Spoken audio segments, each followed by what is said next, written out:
Well, didn't play. Hello, everyone. Welcome to another edition of the Kaiju Kingdom podcast. I am your host, Chris Eaton, and joining me today is a good friend. Sir, please introduce yourself to the good people. Hi guys, my name is Helmi. Thanks Chris for having me. I'm a huge Godzilla fan. Me and Chris met a couple of years ago at G Fest, and it's been a blast since. We've been hanging out a lot in America, in Uh-huh. Japan. We've hung out in Japan twice now, so I can't Mm-hmm. believe that's all happening. So it's been really fun. So thanks for having me. Yes, just for those listening and those who might be watching on YouTube, I am still in Japan. I am currently in the great city of Yokohama. You have to excuse the weird lighting setup I got here. I'm in my hotel room. Actually, a very nice hotel room. Let me give a shout out to the good people at the Best Western in Yokohama. This is the room for me. It's perfect size. It's not a closet. Which is, I bring that up because the reason I have Helmi on today is during the 3 weeks I've been here already, I've been seeing a lot of people as I post online go on about, oh man, you're lucky. Oh, only if I could go. Man, I really want to go. I'm going. And I thought, you know what? Why don't we do an episode about heading to Japan? And I know no one better suited for that than Helmi. So I asked him to come on because this man is a stern professional at traveling, and man, he's got some mileage under his belt in this great country. For full disclosure, last year when we did when Jessica and I sit down to do our recap, I brought up Helmi. This is the man I was talking about because without him, I would have been completely lost my first time out here. I would have not known where the hell to go, what to do. Helmi took me under his wing for I think 5 of the 8 days I was here, and I think I did more walking and I saw more things than I think I would have. I think I've actually done in the 3 weeks that I've been here. So I am happy as hell to have him on. So first off, Helmi, you're a Godzilla fan. Just for schnitz and giggles, if you will. When did it start for you? Because where are you out of right now? I'm in Melbourne, Australia, Mm-hmm. but I'm originally from Singapore, and it all started because when I was young, growing up, I'll stay up really late watching wrestling and Godzilla with my granddad. I was very close to my granddad, and it's something we bonded over. And I just love the fact that there's this huge dinosaur-esque kind of monster destroying Tokyo. So that was fun for me, and I love dinosaurs. Growing up, I love dinosaurs. So Godzilla was a natural transition. I think that I've talked about this with some of my female friends. With men, when you're a little boy, there's the four totems you choose from. It's usually planes, it's some sort of equipment, and I put both tractors and trains in this category. They kind of share the same thing. Cars or dinosaurs. And you pick one. You can like them all, but you usually pick one, and that is what you will base a lot of your personality on for the next 12 years of your life. And that will be the obsession. So, dinosaurs, from a lot of people that I know and have been friends with, have been the cohesive string, if you will, there. So, I think it's an unspoken bond. Like, like you just sense it. You're like, you're into dinosaurs too. Yep. Because there's nothing cooler than dinosaurs. Mhm. Yeah. Yep. So I technically met Helmi online through our friends over at the Collect All Monsters show, and I say that because it was through the Facebook group first. So shout out to those guys, Kyle and all them out there. Great show. If you have not seen it, go check them out. And then we bumped into each other at G Fest last year, was it not? Yes. Yes. Yes.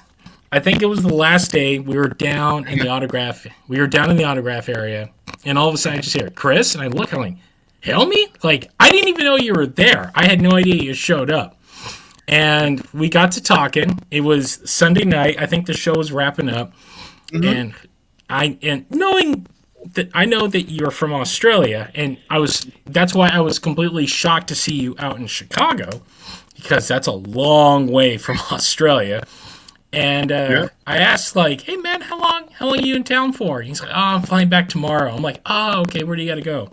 "Oh, I fly from here to L.A. and then L.A. to Melbourne." I'm like, "Oh, that's cool." I'm like, "How long are you in L.A.?" I think your layover was something ridiculous, like 13 hours. 12 You hours. 12 hours. 12 hours. You told me 12 hours. And this is the next question. So you gonna see anything? You're like, "No, I'm just gonna hang out at the airport." At that point, I said, no. I would not wish anybody hanging out for 12 hours at LAX. I'm my worst enemy. I've had to do it, and I live in the area. No, that place is the third level of hell. No. So you had never seen Los Angeles. I live in the area. I happened to be flying back. I think I landed an hour before you landed. So it all worked out. I landed in Orange County, got my car, picked you up, and then I think we did the Cliff Notes version of Los Angeles for about 8.5 hours, did we not? Yeah, pretty much. Yep. And took you to all the great Godzilla toy stores out there, too. And still, like, you're like, "Oh, man, I spent so much." Still bought some more stuff. For those who don't know, Helmi has got one of the most impressive Godzilla collections and setups of any human being I've ever seen. His place, I've only seen pictures, but his place blows anything I've ever seen, because the man has class and pizzazz about how he displays everything. He's got this awesome theater that he's shown me pictures and video of that is the ultimate man cave of all Godzilla things. And that's what, I'm like, I like this dude. This guy, this guy has it. He knows what's up. So, so there we go. So that's the origin. Oh, wait. What do you got? What do you got going? Oh, no. Sorry. It's just that my AC turned off, so I need to turn it on again. Oh, okay. I had the opposite problem. It's about 48 degrees. I don't know what that is in Celsius. I think it's like 17 or something in Celsius out here in Yokohama right now. So even as a big guy, I am freezing my butt off. I've been freezing my butt off for the last couple of nights. Okay. So the matter of the fact of this episode, we're going to talk about coming out to Japan. And for those listening, Helmi is going to walk you through ways that you can come out, what to see, what to do. And one as a Godzilla fan, and another as just to enjoy this beautiful country that is Japan. It is, I would argue, if there's any place in the world you want to visit, this should be at the top of your list. And I'm going to let Helmi turn that over. I'm going to turn it over to him. First things first. Helmi, I know a lot of people get frightened at the prospect of traveling internationally. Okay. You do it all the time, but you have your certain methods. But for those who are thinking like, should I do this? Should they come to Japan? 1000% yes. I mean, it's scary. Yeah, I get it. But I've been to Japan. Even my first time, I was by myself. I think by myself for a few days. Wow. And here's the thing, right? My first time in Japan, they didn't have smartphones then, right? So I literally printed out maps to make my, to find my way and stuff like that. So here's the thing: if I could do it with without a smartphone, right, with barely any Wi-Fi or whatever and stuff like that, and I could get by using maps and just translate and stuff like that. And asking people for help. People are super, super helpful. If I could do that as a student with really, really limited budget, my first time, I think anyone can go to Japan, honestly. Very much so. I've been like I said, been out here for 3 weeks. I've been on, I would say, a modest budget for myself. I brought 3,000 American, and I'm not even halfway through that. And that's just being, conservative, if you will, with my spending. I know a lot of people think, "Oh man, it's gonna be a lot." If you're not from America and you're traveling in America, yeah, you're probably need a little more scratch. But Japan, not so much. And I found that you can. I think the first time I came out here, I had 8 days and I had $800, and I came back with, I think, 3,000 yen in my pocket. So And that was, and Helmi saw, I bought a lot of stuff that time too. So let's talk travel. You are a man that travels quite a bit. My goodness. Can I give a rundown of what you did in July real quick?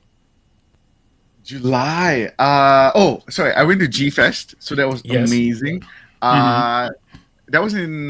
Sorry, I went to LA. I met up with Yeah. you, hung out with you Mm-hmm. guys, had fun, and then I went to Chicago for Mm-hmm. G Fest, which was amazing again. And then after that, I went to Kentucky. I went to a really cool antique shop in the middle of nowhere in Kentucky to get some really cool sofubi. You would never imagine that. And then I went to also the Colonel Sanders graveyard as well. Here's a pretty great, fancy looking graveyard as well. And there's Mm-hmm. a fun fact, there's a Kaiju bar in Kentucky as well. So anyone nearby in Kentucky or you live in Kentucky, there's literally a Kaiju bar to check out. Really cool stuff. And then after that, I went to Denver for my friend's bachelor's party. And after Denver, went back to LA, and then back to Melbourne for 2 days before going to Japan for Summer Wonder Festival. Oh yeah, just quick fun fact: never ever go to Japan during summer. It is extremely painful. Only go if you have to, because it's very very uncomfortable. Yes, that is something I've not experienced Japan yet in the summer, and as a big dude, I am avoiding it like the plague. My wonderful co-host Jessica has been out here in the summer, and she is as petite as it gets, and she even says, "No, it's too much. It is absolutely murder." Our mutual friends out here who live out here year round have said similar things. They're like, "Look, what would you say is the best time to come then?" Obviously around Godzilla birthday, November 3rd, right? Like, Yes. yeah. And then winter, uh, when Winter Wonder Festival in Mm-hmm. early February. It's Mm-hmm. not too cold. I would say like you could get by with a jacket and really good weather.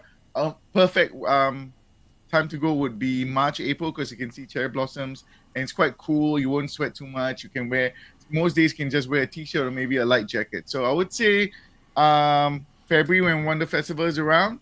Uh, when they are fall and which is October, November, and yeah, cherry blossom period, which is March, April. These are the best times to go. However, keep in mind because this is the best times to go, you're gonna have to compete with a lot of people, and Mm-hmm. so a lot of the sites that you want to go to, you probably need to go literally at the break of dawn. Like Mm-hmm. sometimes in order to beat the crowd, I literally would stay at the hotel next to the place that I really really want to go to. So it's like I don't have to compete with anyone. I'll go up super super early, and there'll be no one at all and the change can be really really drastic. Chris, there's this one time I went to this really nice temple, right? I was there about Mm-hmm. 7 a.m. 7 a.m. Mm-hmm. was pretty cool, pretty chill, right? Literally, by the time it hit close to 8 o'clock, I think it was at 7:45. Holy shit! Like that, even though it's just a 45-minute window, god Yeah. damn, it was Mm-hmm. bad. Yeah. Yes.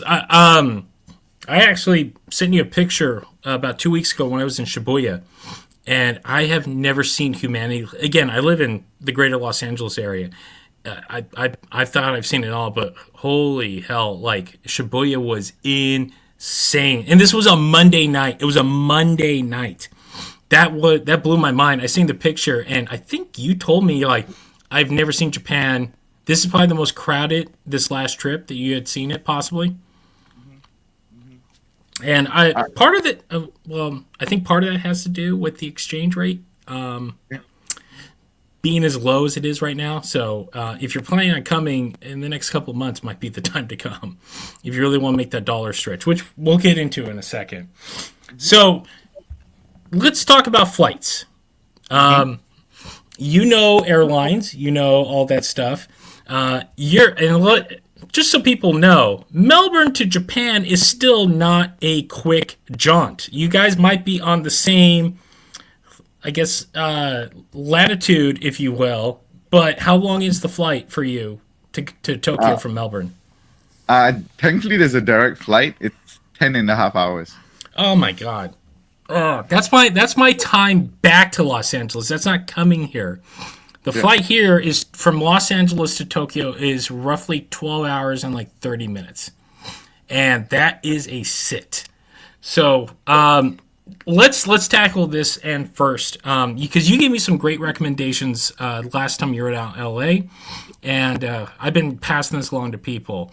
So first things first, if you've never flown that long, how would one prep for that kind of flight? Especially, let's just say you're being fiscally conservative and you cannot get the super nice seats. So we'll just start at the bottom here. How All would you right. go? How do you prep for such a long trek? Thankfully for me, I don't need to go to the toilet often, right? Mm-hmm. And um, I think for me, the best seat is always the window seat, right? Mm-hmm. Because you get to lean against something. It feels like there's a bit more space, and no one's going to disturb you about needing to go to the toilet, right? So, like, if anything, you'll be the one needing to disturb someone if you want to go to the toilet. So, for me, when I travel by economy, I always try to get a window seat because I tend to sleep better that way. And another way to for me to be able to sleep is I get so much I get myself really, really tired as much as possible, right? Mm-hmm. And I try to sleep a few hours less the night before. So when I Mm-hmm. get on the plane, I knock out cold because you're Mm-hmm. so tired, your body just shuts down. And Mm-hmm. I've had that work like clockwork. I've not had an issue of oh my god, I can't sleep. It's always worked like a charm for me.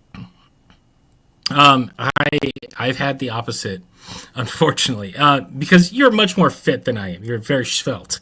I'm a big dude.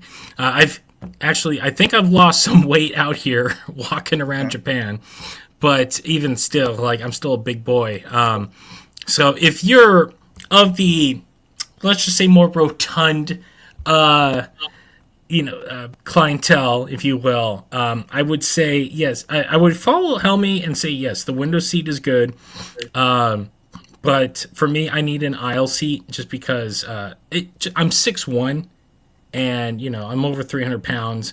So I try when I travel to give the people next to me some space, so that way I can lean out in the aisle a little bit. But that is personally for me. If you don't have that problem, go with Helmi's strategy. And I sorry, have. I want to quickly say if you have wide shoulders, like I have pretty wide shoulders, so what happens is like clockwork, every single time I see in the aisle seat, Mhm. without fail, when the cabin crew walks by, I get hit on the shoulder. I could be sleeping and every single time. 2 weeks before I came out here, I flew to Chicago, and Yeah. we had a layover. Actually, no, got to go straight there. So the flight out, aisle seat, my buddy booked it. That cart went up and down that 4 hour flight about 6 times, and every single time my knee sticking out got railed, just jammed hard as it could. And this is not a knee it's I'm getting old, Helmy. So it's starting to give me some a little bit of issues. So every time, and the poor steward, you're working with, I think like 8 inches to 12 inches of space at times. So I understand, and you got to kind of tuck a little bit, but yeah, without missing a beat, that knee got hammered both to and fro. Thankfully, this trip over, I flew a company called Zip Air. They are economic, so they are fairly new. Someone described them as the Southwest Airlines of Japan.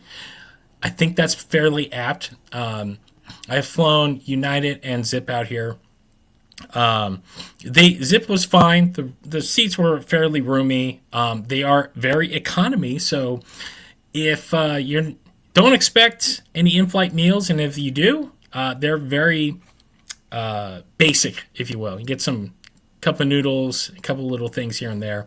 But if you really want, I think the total cost of this flight was about $780 round trip. So ballpark, if we're talking financials in American USD, coming from LA to here, you're going to spend, I think, roughly between $650 to about $900 economy wise. So that would you say that the flight tends to be the biggest chunk of the cost of getting to Japan? Yeah, for sure, 100%.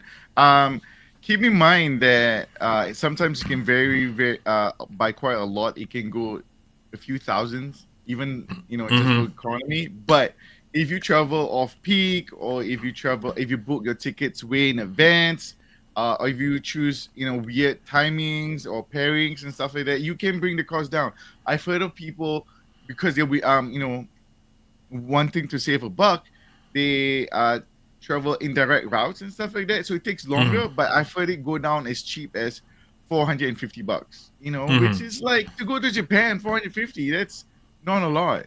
Yeah. So I would say definitely use Google flight. Like they have this feature where you can track the flight prices and stuff like that. I would Mm-hmm. definitely use that. And my personal advice is, on generally airlines, they like to make changes 6 months out or 90 days out. So the price may vary a lot during those periods, but um, don't aim for the cheapest price all the time, right? Because it might not go down that cheap. Because Mm-hmm. sometimes, Google will show, oh, sometimes it's been cheaper and stuff like that. But I would say if it's generally a really good price, just jump on it. It's better Mm-hmm. than stressing, like, because I had friends who were like, oh no, I've seen it go lower. I'm like, yeah, there's a chance it might go lower, but it's a really Yeah. good price now. Get it now. Yes, that is actually excellent advice. Just traveling domestic in the United States, I've run into that where, I mean, booking my flight to G Fest, I booked it 3 weeks out, and in 4 days when I checked before I got paid, it jumped up like $175. So that shows you. If you're plotting this out, how many realistically, what would you tell a first timer a time frame to really plot out just the travel portion of your trip? How far in advance? Okay. I would definitely plan at least 6 months out, the Mm-hmm. bare minimum. And the thing about going to Japan, I really wouldn't stress about, like, oh, I got to make this trip the best trip ever, because I guarantee freaking to you, this will not be your one and only Japan trip. Every single person who's been to Japan, or especially as a Kaiju fan, will know this. They will go back. I guarantee freaking to you. Even people I know, like, oh, I don't want to travel. I just love my country. I'm not gonna leave. Mm-hmm. They go to Japan once, and that's it. I was shocked that we went back to Japan again within a year. So trust me when I say this. Don't stress about, like, oh, I gotta cover everything in this first trip. Just do like what you really feel like doing. Just see what you really want to see in your first trip, and then it will work itself out in the next few trips. I promise you. This is something he told me.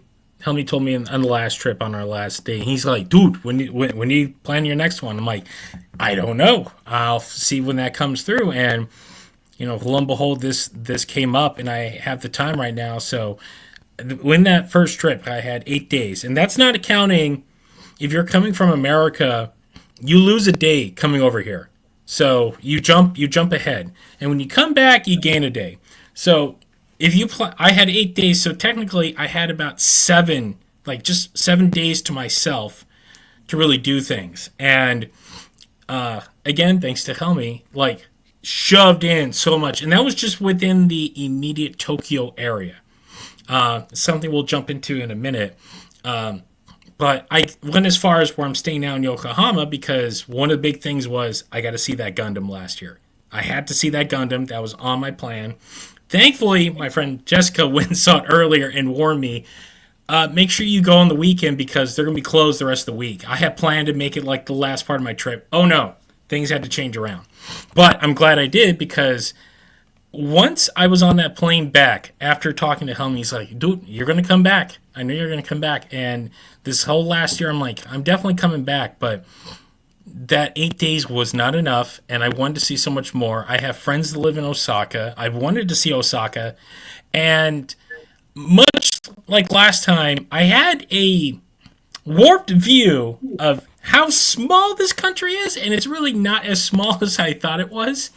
And it turns out, yes, trying to see everything you want in those 8, 9 days is not as possible. You get a little over ambitious. And even in the 33 days I'm here, I found myself biting off more than I can chew at times.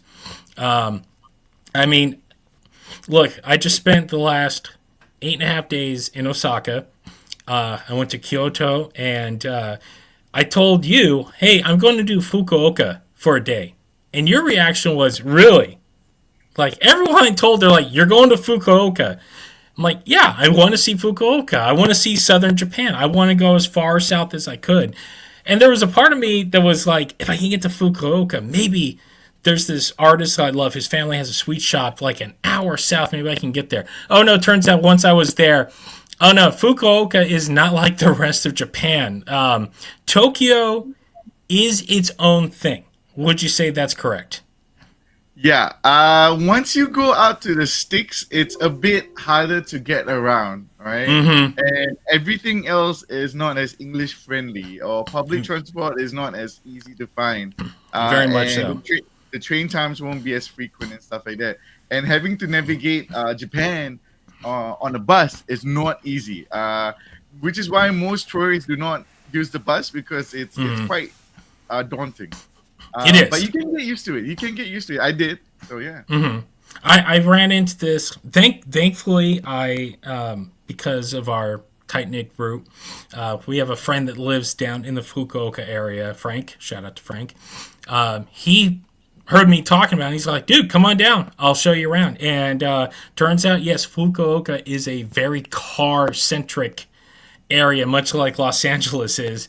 And he had a car, so he got me around and got me the whirlwind tour, much like Helmi did last time. And I got to see quite a bit. As he was pointing out, he's like, yeah, there's like 5 train lines down here, and even if you get off, you're going to have to hike to everything you need to do. Like, the big thing we wanted to do was, there's the Scarecrow Godzilla that's currently up on this farm right outside Fukuoka, and it was still like a 30-minute trip outside the city.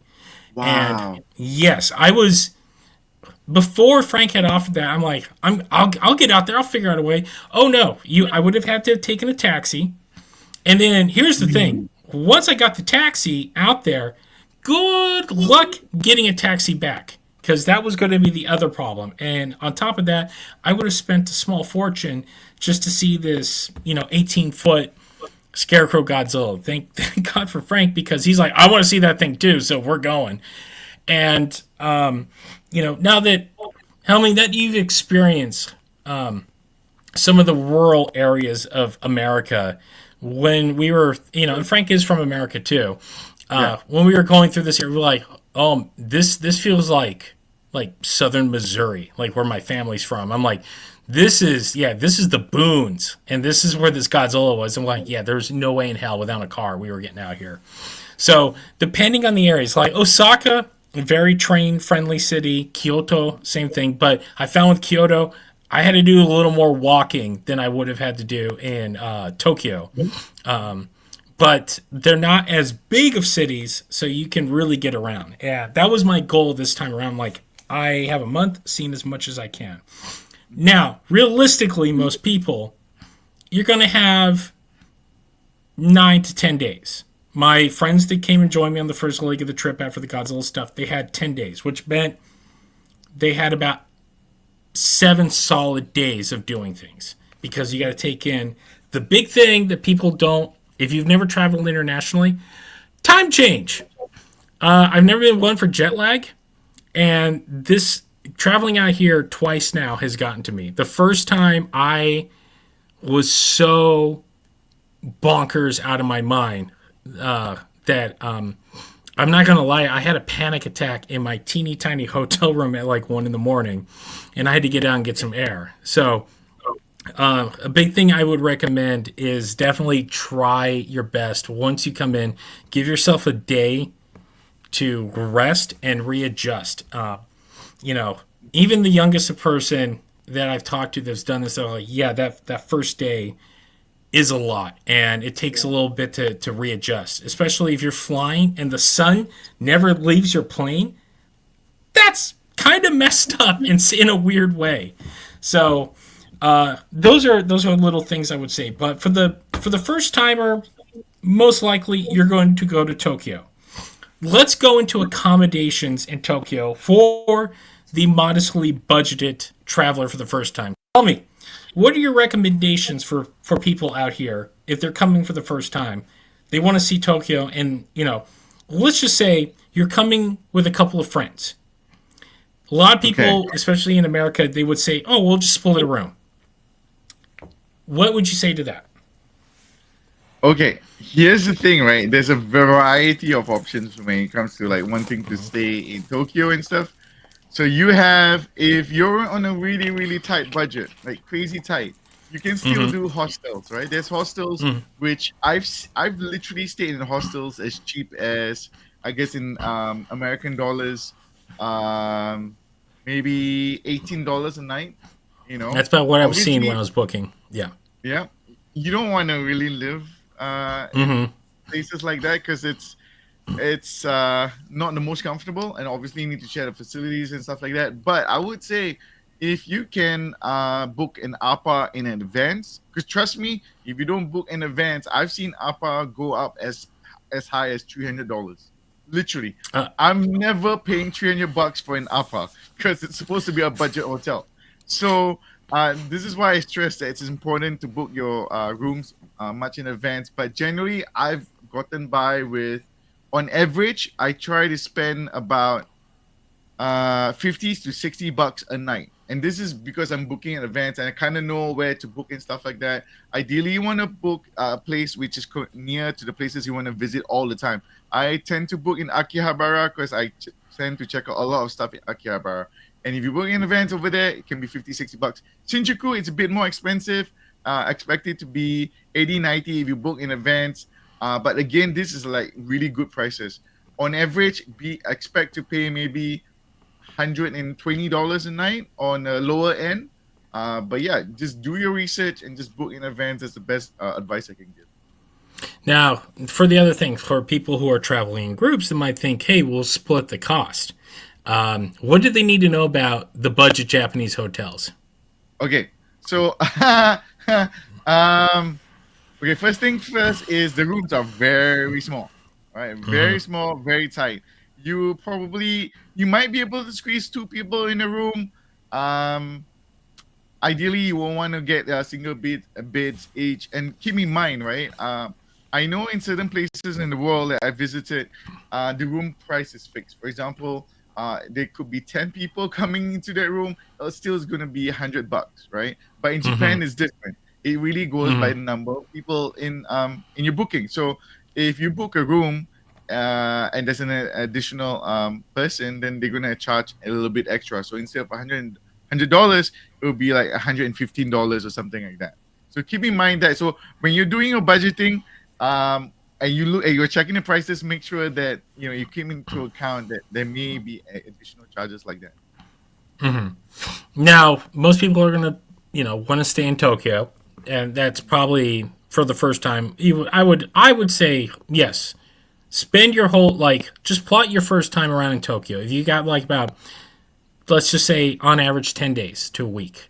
Uh, I mean, would you say there's more than enough stuff to do in those 10 days in Tokyo? Oh, 100%, 100%. Mm-hmm. Okay, a couple of things. I mean, there's so many places I can list. For example, you want to check out Akihabara. If you really want to go into depth in Akihabara, check out every single shop, take your own sweet time, see everything that you need to see. Literally, my first time where I wanted to splurge my time in Mm-hmm. Akihabara, I spent 4 whole days trying to find everything that I wanted to find. So 4 days in Akihabara alone. So that's definitely possible. I wouldn't recommend it because it's a lot to spend in one Yeah. area. Then you can go to Shinjuku. There's so many things to see in Shinjuku, and then obviously you have Saitama, where you have your Godzilla ride, which is amazing, which is a must play visit place. And then Mm-hmm. obviously you have Tokyo itself. You should check out the city. Shibuya, there's a Mandarake there, which is really cool. It's in the basement and stuff. And I found some really good goodies there as well. And obviously in Shibuya, you have your Tower Records, 7 floors. It's epic. There's so many things to see. You have your what's the Akita dog? What's the name? Hachiko, right? There's a Mm-hmm. Hachiko which is really famous. But this is the deep cut, right? If Yeah. You want to see something a bit more happier, you can Mm-hmm. see, I think it was Tokyo University, but you have to check this out. At one of the universities in Tokyo, you get to see a statue of Hachiko jumping up towards its owner. So it's kind of like, oh, they're being reunited in the afterlife. So that's a really nice Oh. statue you can go and visit. It's a really nice campus for you to walk around. There's really, really nice gardens as well. So again, so many things to see and do. I'll be honest, 10 days Mm-hmm. in Tokyo itself, yeah, Mm-hmm. 100%. And you won't Well, finish. well, yo, no, you won't. You definitely will not. Let's really go over because this is a Godzilla based show. Man, Helmi, like I said, was integral to getting me to some of those great Godzilla places. What are some of the must see places in Tokyo, just Tokyo proper, that you can get by via train for the Godzilla minded? What would you say is the first thing that people would need to go see? Thanks. Okay. The thing that is on a timed, I don't know how long it's going to go for, but obviously the Godzilla, the light show, the mapping on the Mm-hmm. building, gotta go for Mm-hmm. that. Because I That's don't on the think that week. might.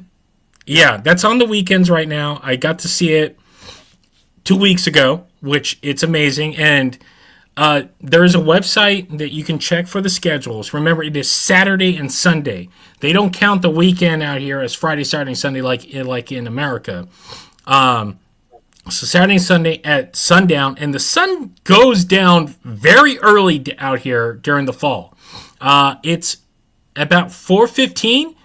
It's dark already. Like it is. So make note of that.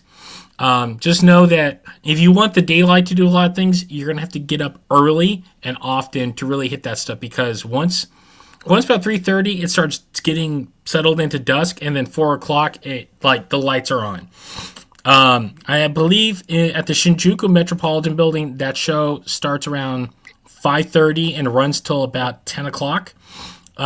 I did manage to pick the one show when I showed up at 8 o'clock that didn't show the Godzilla event, so I had to wait another 15 minutes to run around. But that said, amazing to see. It's absolutely free.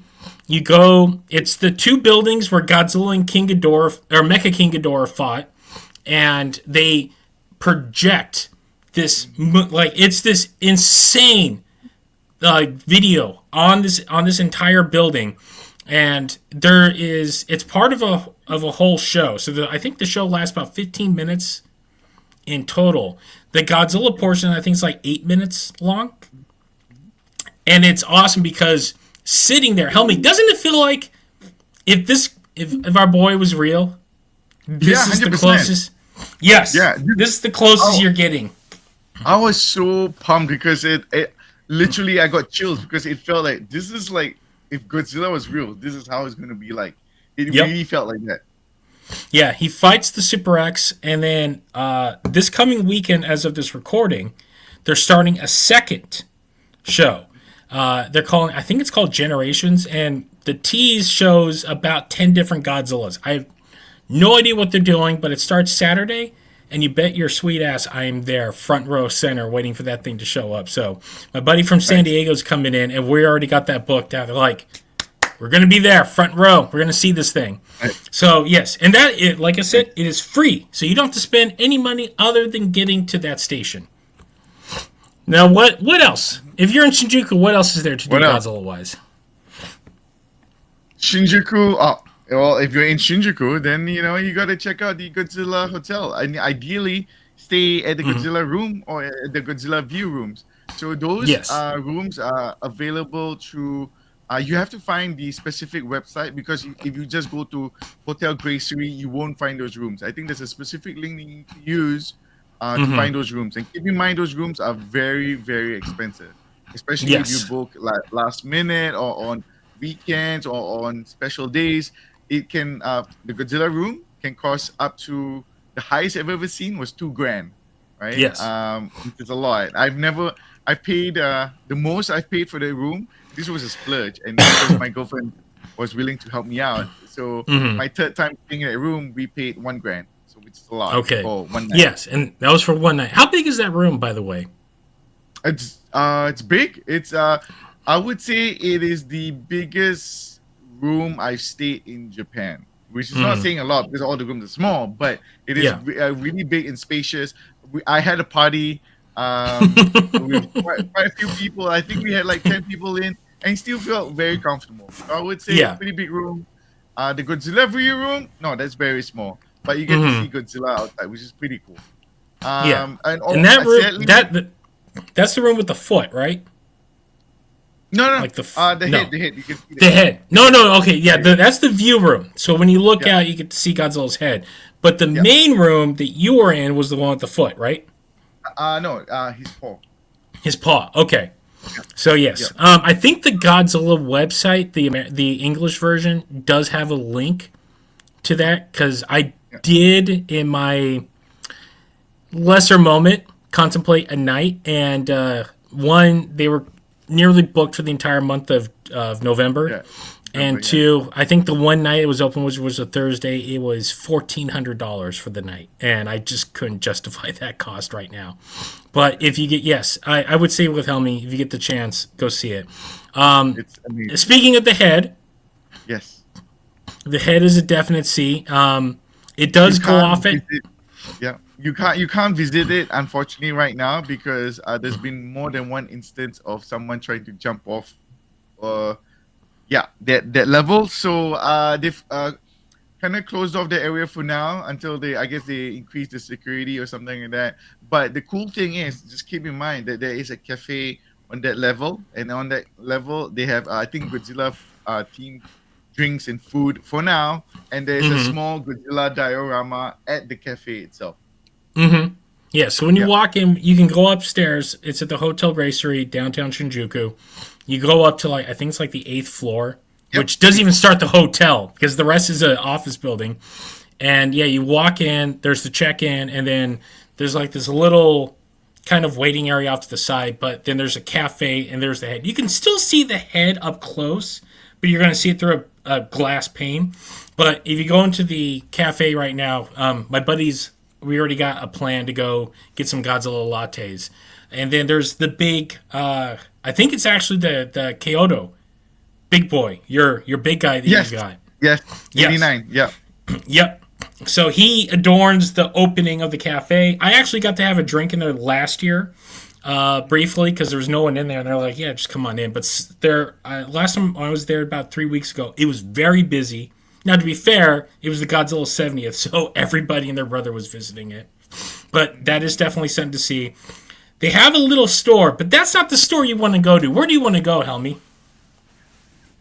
Well, in Shinjuku itself, there is the actual Godzilla store. Really cool store. Has a ton of stuff you can buy, a ton of merch. I'll be honest, some of it's kind of useless merch, but it's fun anyway. So Mm-hmm.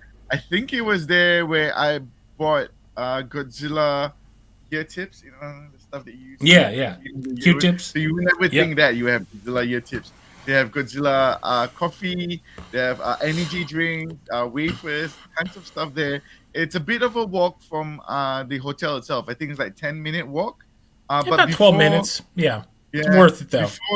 before the store itself, there is the donkey, which is at on the way there. The donkey Mm-hmm. has a couple of Godzilla goodies as well and stuff you can check out. For, And well, hold on. yep, Hold on. For those that uninitiated, what is donkey? Because that's the shorthand out here. yeah, Don Quixote is a massive store which sells a ton of stuff, like from clothing to luggage to food to merch to everything. It's normally a few levels high, and each level Mm-hmm. has something different for you to buy. And you Very can much also so. claim your tax. Yeah, you can also claim your tax. So whatever prices you see, just minus 10% when you get your tax refund. Let's pause on that for a second because this is something that I found a lot of people don't know when they travel to Japan. Explain the tax incentive out here. A couple places. I would how to put this. Not everywhere you go would allow you to get a tax refund. Right? Some places Mm-hmm. they'll be like you. The annoying thing is some places you go they list the price 5,000 yen, right? Mm-hmm. But that's not inclusive of tax, so you need to pay another 500. yen, so it's 5,500 yen. So be prepared with that because there's certain shops, especially in Nakano. I've been hit by that before. I was like, oh, I see it's 5,000. I'm gonna buy it, and it's like, oh no, then you gotta pay tax. And more often than not, shops that do that, you can't claim that tax back. And even shops that you can claim your tax, you need to spend at least 5,500 yen. So when Mm-hmm. you do, you get your 500 yen back. So Yeah. that's the thing about GST in Japan. So the way that works out here is that a lot of, especially if you're in the greater Tokyo area, they'll have these huge signs that say tax free or duty free. It's essentially duty free. So you go in, you make your purchases. Like Helmi said, there are thresholds that you need to meet. Some places I found just didn't care. I went to Toys R Us at Sunshine City and they didn't care, but I didn't claim it because I just bought a tiny little Takara Tommy thing that was like 800 yen. I'm like, I'm not wasting my time getting the 60 yen back on this. Some places, if you pay with your credit card, I have found will take the tax right off, or the like Mandarake, which we'll get into in a second. You get a receipt and you get a secondary receipt, and you go to a claims counter on either another section of the floor or in the back of the store, and then they will process it and give you back the money, essentially the tax money. So you'll pay the tax first, then go get it back. If you're out here buying big things, it is well worth it. I found if it's tiny little things under 1,000 yen, it's really not worth it.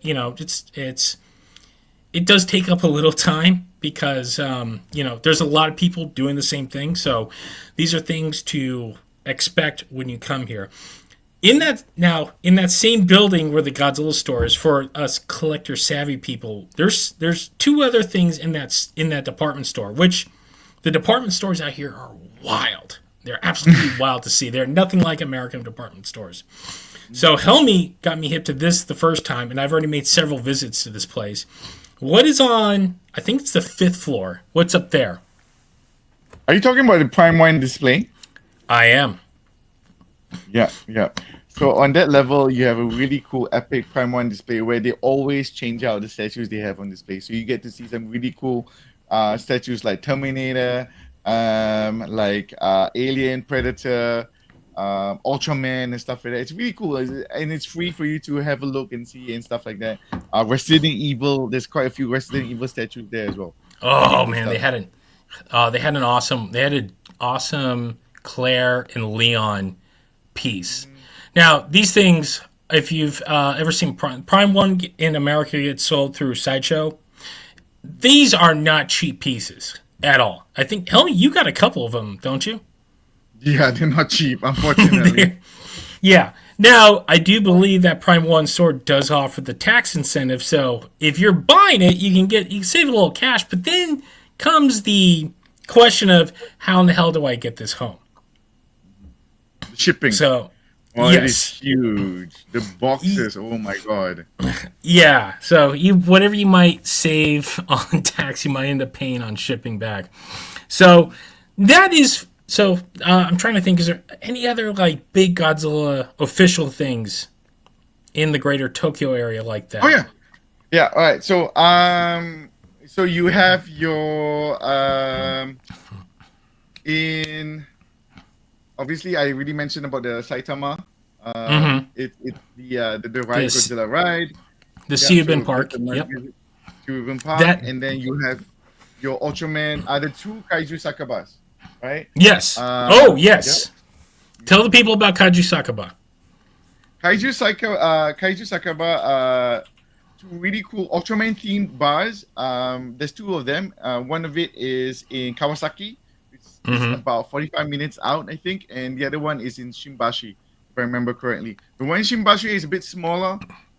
There's not as much fun things to see, but I would still highly recommend having a quick visit. And the one in Kawasaki is the one you really, really want to visit. It's so much detail. There's a lot of Easter eggs. There's a lot of smaller rooms you can check out and stuff like that, and a lot of artwork, a lot of figures, and they have all these screens playing all the random Ultraman clips and stuff like that. And a quick Easter egg: if you go towards one of the back rooms, one of the rooms will be locked, right? And then if you look Hmm. into this room, you see two aliens talking to each other. And here's the thing, here's the trick. If you try to rattle the door handle, the person inside will be like, "Hey, get lost, get out! What the Yeah. heck you doing? Stop disturbing us." So that's a small Easter egg as well. And oh, just one more quick thing. If you Hmm. go there in your birthday month, make sure you let them know, "Hey, it's my birthday month," because then they will get someone. You get to do a photo op. They have this special room for photo ops with another alien that you can only take during your birthday month. So unfortunately for me, it's in January. I've never really visited Japan in January, so I don't think I'll be able to go into that special room. But But if you your do, yeah, last time your girlfriend got to go in though, yeah, but that's she because it was a birthday month. Yeah, yeah, so she got the picture with Zeton. Now, yeah. I posted a couple of pictures and people were like, "Where the hell is this place?" And to be fair, I got lost the first time. If you go to Kawasaki, Kawasaki is the next city out of Tokyo. It's a beautiful place. I would highly recommend. It's about a 40-minute train ride, but it's a fairly straight shot depending on where you're coming from. But the thing is, and we'll talk about this in a second about navigating this place. It is downstairs across from the Kawasaki station. The first time I went, meeting Helmi and a couple of other friends, I spent 25 minutes walking around in a circle. Like, where the hell is this place? Because the key thing that you use out here is this device. Google, I would say, is your friend. Is that Google Maps is your friend out here, right? Yes, it's very very important. And it can also be your worst enemy at the same time. This is something that we'll jump into right now. If you're coming out from another country, unless your phone service is providing some sort of international coverage, you're going to lose. You're going to lose your signal. So there are several methods on which people can receive a cell phone signal of sorts out here. And the big one, would you say that at least the best option is to maybe go with the Wi-Fi generator? Here's the thing. For me, I've always bought an eSIM. Right in Japan, Okay. you can just buy an eSIM. That's why I do. But the thing is about Japan because it's so condensed and stuff like that. What happened to Chris was I'm not surprised that he got lost was because it's hard to see on the map where you're at, and in fact, even in the directions and stuff like that, which is why Kyle Young literally Mm-hmm. has a compass for him to use to navigate sometimes because it's hard to tell on your phone. But yeah, I would say Mm-hmm. having an eSIM on your phone. Oh, another quick tip: download Mm-hmm. all the maps offline because in Google you can download all Mm-hmm. the maps offline. So even if there's anything wrong with your signal and stuff like that, you can still use the offline maps to find your way. So, for those, how much is an eSIM? Uh, just let's just say about 10 days. Oh, it's 10 days. I'm cheap, Yeah. right? I go for the cheapest one. And so far it's worked fine for me. Mm-hmm. I've not had an issue. I'm on Android though, so I don't know about Apple, but for me on Android, I've had no issues. Mm-hmm. I would say it can get as cheap as I think the cheapest I've paid was $15. Okay. Yeah, it can be I've really cheap. I've gone this route mainly because I'm doing Mhm. a lot of posting while I'm out here. So, Japan Wireless provides these. I think for the entire month I spend about $100, and it gets me about I think 8 gig a day of download.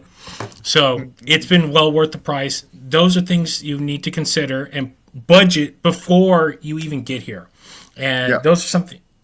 Go ahead. yeah. So I was just going to say, keep in mind, regardless if they say it's unlimited data, right? Mm-hmm. They have this thing called responsible usage thing, right? Mm-hmm. Even though it's unlimited. So I got caught out the first time this happened. So I was trying to upload a ton of videos, a ton of photos without Wi-Fi. I was just using obviously my data, and it kept the service company. I think it was Doco. Kept Mm-hmm. my internet for the next day or two because I was like using too much.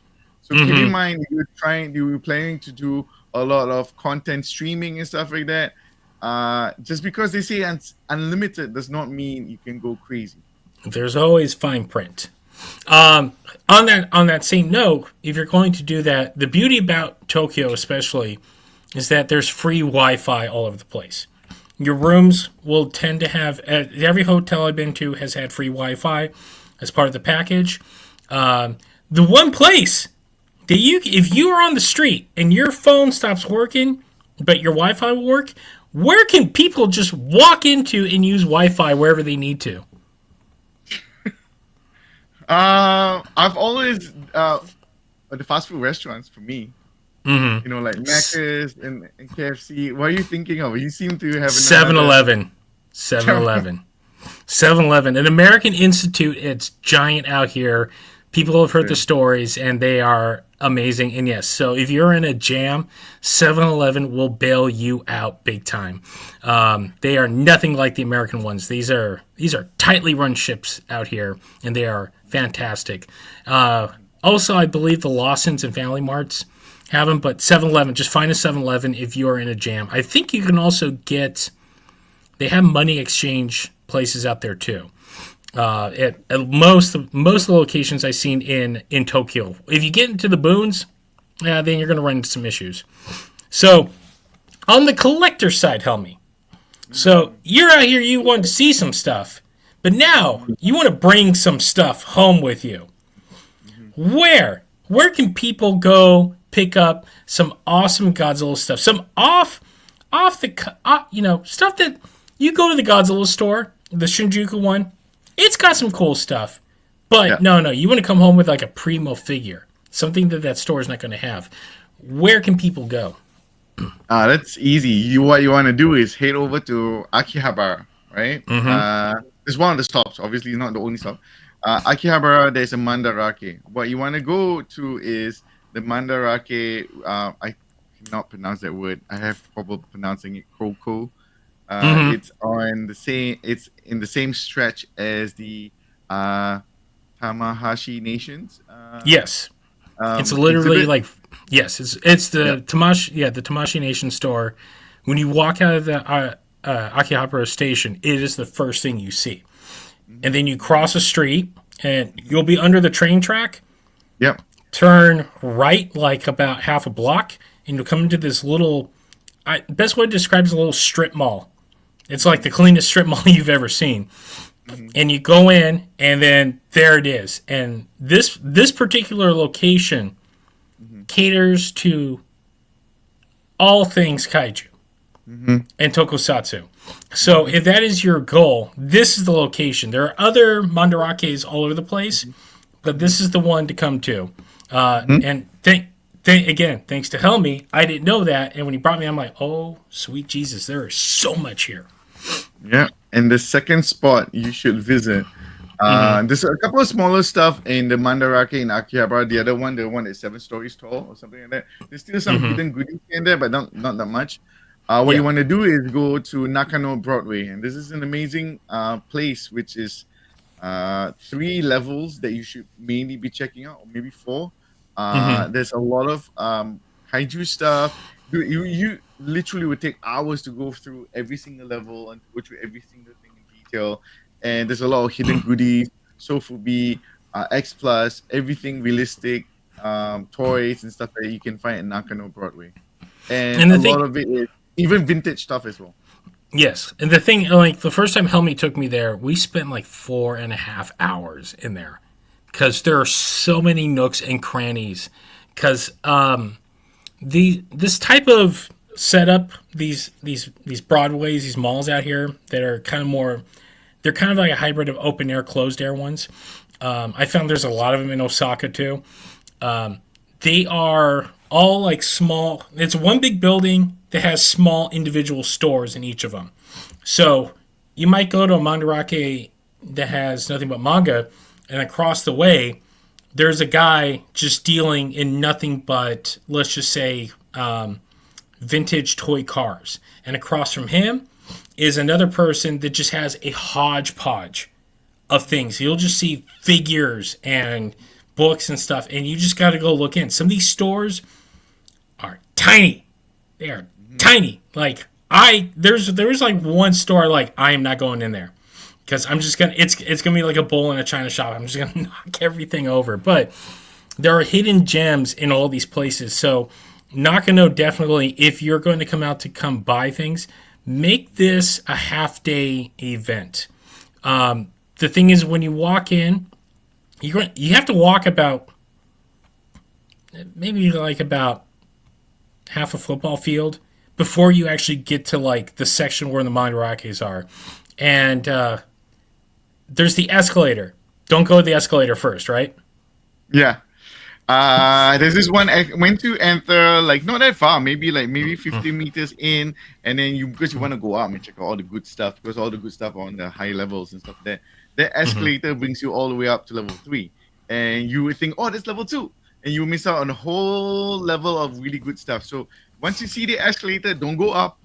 Right, almost right next to it, there's a staircase for you to go up to level 2, and then what you do is you work your way up, and then work your way down again. Yeah. So, and I know you're going to be doing a lot of walking. So, for the first timers, what would you tell people if you're plotting a trip out here, let's just say 10 days, and it's your first time? Physically, what are you going to need to do to prep for this? Well, besides being as fit as you can be, I guess maybe exercise a bit more, do a bit more steps before your trip. I cannot recommend this enough. Buy yourself a pair of good shoes. I guarantee freaking to you, $150 may seem a lot for a pair of shoes, but the difference I've been to Japan a lot, right? And in a lot of my trips, I've battle tested a variety of shoes, and every single time I go back to the one that's a bit more pricey and it gives you a bit more support in your shoes. For example, based on my experience, when I've ever had to wear sneakers, I've worn sneakers. Do not wear sneakers. Sneakers is the last thing you should be wearing when you're walking around in Japan. So I've tried sneakers. I tried a pair of shoes that's $10.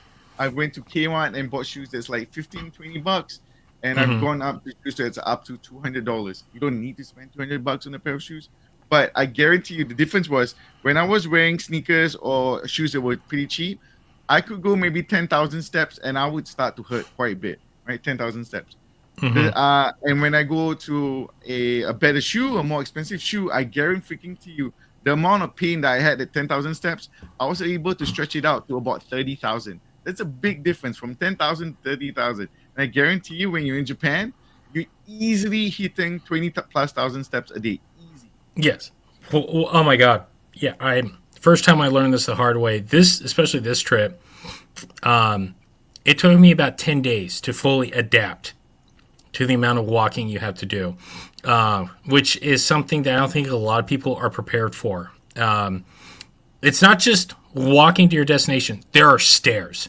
There are stairs galore here. So, friends out here have recommended at least a month ahead something to do. Just start walking every night. Maybe start at like a half mile, then maybe do a mile every night. Get yourself prepped and ready because it will make a world of difference. And if you're out of shape like me, start 2 months ahead of time. And I'm not being facetious. Seriously, it will be a world of difference because if you think, hey, I don't walk as much, I can do it. No, halfway through the day, your feet are murdering you. Your heels are just sore and swollen. Your knees are just shot. And another thing I would say to people, load up on water. For the love of God, have water on you. Now, there's 1,000,005 vending machines out here, so there's plenty of water. But here's the thing I also discovered with Japan is that because a lot of things are in Japanese, you'll see stuff like this, and you're like, oh, that looks like water. No, this is like their version of Gatorade. I found that out the hard way the first time. I have developed a taste for it, but just use your Google lens and translate because this is not what you're expecting when you're dehydrated. You're like, it's like drinking a very watered down Gatorade at first, and it's a little off putting, but after a while, you develop a taste for it. I like it. I like I Kaiju. like it. I love it too. I've drank so much of it while I'm out here. As you're traveling, so a good pair of shoes. If you're in America, my friends have recommended New Balance, Hmm. something that's going to give some good arch support. Buy a pair of insoles just to be on the safe side. The Dr. Scholl's one, I would recommend. They're fairly cheap because, and make sure those shoes are broken in before you. Do not start with brand new shoes ever. That is a rookie mistake, and you will pay dearly for it. Now, if we're actually traveling around, Oh, tell me sorry. what. I just Okay. remember one more thing. Mm-hmm. Shoes. I'm a cheapskate. I don't like spending money on shoes, right? And Neither here's do the I. thing. Yeah. So I found one pair of a brand that I was like, I swear by right now, right? Mm-hmm. It's called Hoka, Hoka, right? If I remember Mm-hmm. correctly. Um, and I tried my first pair for the first time the other day because there was a sale, right? Mm-hmm. It was 60% off. I was like, shit, 60% off, and it's white in color. I don't like white shoes, but at Mm-hmm. 60% off, I like it.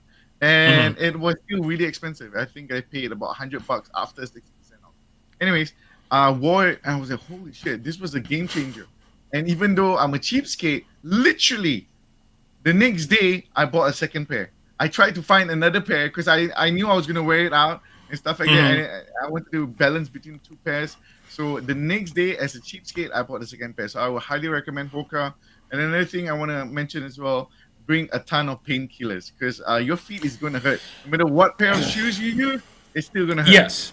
So here's the thing out here. I found that coming from the American side, I can't speak for the Australian side, but the painkiller game out here is nowhere near as potent as what we're used to out in America. I think you had a reaction to American painkillers. Like the rest of the world isn't on the steroid level that we are. So I last time brought a bottle of Aleve. Some people would say just bring the travel pack. No, just splurge for the bottle. I've had no problem with customs on that stuff. If you bring like a bottle of like 24 to 50, they're cool with that.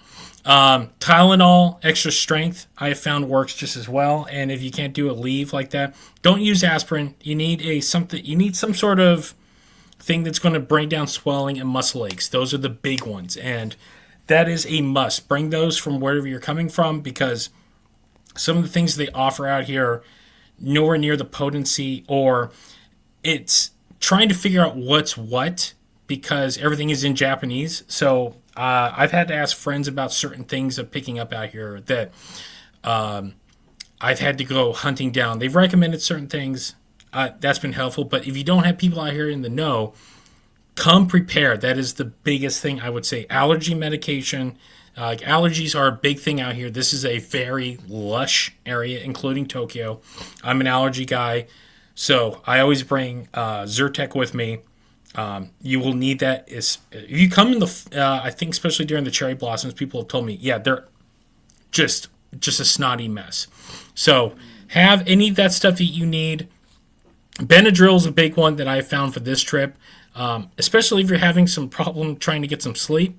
A little Benadryl goes a long way. It's fairly safe for everyone to use, but they don't sell Benadryl. I hear there's a version of it, but everyone I've talked to, they're like, it's nowhere near as potent as you need on the American side. So thankfully, I had some friends that travel with just boxes of this stuff because one of them has a Russian roulette allergic reaction. So before he left, he's like, gave me a box. He's like, here. And that helps with sleep. It helps with a lot of other things. Because again, the time change the first couple of days will really screw with you. I've not met. I think Helmi's the only one that the time change doesn't really bother him too much.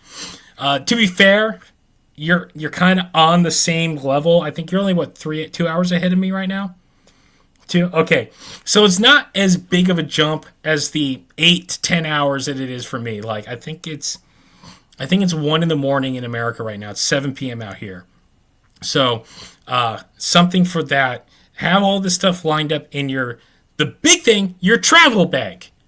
Tell me, how important is a travel bag out here? But yeah, you should definitely have a travel bag. Um, They have, I mean, if you forget to bring one and stuff like that, in Japan, there's tons. They Mm-hmm. sell travel bags like crazy because you would want to have a bag across you that has all the stuff that you need inside. Mm-hmm. You would ideally keep your wallet in there, your card for your trains, your power bank. You need a power bank, a good power bank. Yes. Your cables, your for some of them, I would recommend having a hand towel as well because there's no a lot of places they don't have blowers and all that, so you need to use hand towels to dry your hands. Mm-hmm. Um, and yeah, basically a day bag is very very important, and that's where you want to keep sometimes your rubbish because if you've never been to Japan, there's very very few rubbish bins around for you to throw your Yes. rubbish in. So you are expected to carry your rubbish with you until Mm-hmm. maybe to your hotel or to see an actual rubbish bin. You can throw your stuff out. So I would highly recommend a comfortable day bag as well. And don't Yeah. get a day bag where the sling ones. Some people use the sling and they start to hurt because this happened to me the first time. Where you Mm-hmm. just have your strap, your thin strap, that hurts after a while. What you want Yeah. is something that's padded as well. Yes. Uh, I use this equilibrium bag. It's a big bag in comparison. Like I think even Helmi's like Jesus, like that thing's massive. I would say a courier bag. I recommend this to my friends. They found some nice ones. You can find some fairly inexpensive, but if you find yourself out here without one, there's a million stores. I would say Big Camera, Yodobashi. I think even Donkey sells them. Oh yeah. Yeah. So if you find yourself here without one, after the first day, you realize you're going to need one. Because the big thing is when you're traveling around, as you said, important other things to have your battery bank for your phone. Couple of don't just bring one cable. Bring several cables. Now you can find other cables out here, but just to be on the safe side, have a couple extra cables and a couple of extra adapters. The two prongs out here from America are what work, so you don't need to buy an adapter. If you have these three prongs, good luck. I found one hotel that had them. So your basic phone chargers and stuff like that will suffice out here. Those are important aspects to know. Something that's going to keep your money safe. So if your travel bag has a zip compartment inside, because you'll need your passport on you at all times and your cash. Japan is I would say it is an exceptionally safe city. Things can happen. It is, the world. But, you don't have to worry about pickpockets and stuff here. But still, I'm a cautious person from Los Angeles. So the way I go about it, I brought a cachet of cash. I never leave it in my room. And if I had to, I have the rooms I had with safes. I will leave them in there, but still, just keep it on you. That travel bag is usually never leaving you, and it's one of those things. So keep your extra cash there. If you have a wallet, just budget for the day. Put your money that you're going to budget and spend for the day in there, and tell yourself, all right, if that's gone, that's all I'm spending today. Coin purse. Coin purse Oh is yes. big out here. I didn't understand that until I got out here. The way the yen works is that unlike America, there's no cents. It's the yen just goes straight through. And in terms of bills, it starts at, I would say, the equivalent of like a $10 bill in America. And everything else. So this is a 10 yen. This is 100. So this is the standard. This is like $1. And there's two versions of these little freaking whole ones that Helmi had to explain to me. There's a 5 and a 50, and they're just different colored. So the biggest denomination, I'll have one right here, is the 500 yen. And every time you spend those bills, you're going to rack up all of this change. Like, just mounds of it. So have a good coin purse, or at least a coin pouch that is accessible, because these little things will rack up. And if you want to get rid of the stuff, 7-Eleven, drink machine, gashapons. Gashapons, good way to get rid of your change, because I have found that most places, when you come back and exchange your money, no. So, and if you're going home and you got like a couple of, maybe like $5 in these. I just leave them for the hotel staff. It's a little extra thing, a little bonus. But coin purse is a must. Now, Helmi, let's talk about traveling in Japan. We touched on it earlier, and so Tokyo, how easy is it to travel around Tokyo? It's really easy. You just take the trains everywhere you want to go. Just use your Google Maps, and it will tell you which train station to go to, which platform you need to go to, and they will even tell you which carriage you need to wait at, so you have a better chance of getting on if it's really full or during rush time and stuff like that. You would definitely want to avoid rush time as well when people are trying to get to work. I would stay away from traveling during those times as well. And you can take the buses, but I highly recommend just sticking to the trains for now if it's your first few times. Yes. What else? Go ahead. Avoid taking taxis because they are very, very expensive. Yes, I unfortunately had to change accommodations because, again, the reason why we're doing this, I made a rookie mistake when I swapped my first hotel for my second hotel. I had my friends staying in the Disney area, and that is in Chiba. So when I looked up Chiba hotels, I booked something in Chiba, and our mutual friend Kyle, who lives in Chiba, said, "You're staying out there?" I'm like, "Yeah." It's like, okay. And once I got out there, I realized why he said such a thing. Chiba's a very large area, and it's at minimum 45 minutes away from Tokyo. And I had to abandon that hotel. Otherwise, the trip with my friends was not going to work. And I lost about $500 on that. And much as Helmi mentioned earlier, when you're booking last second, I was looking for an Oppa closer, and they were upwards of $1,200 for the 8 days that I needed. So thankfully, I found something in that exact same price range. If I was going to pay that and be close to my friends, I found in the resort area of Disney, there was a hotel just adjacent. There was a resort adjacent to the main Disney area.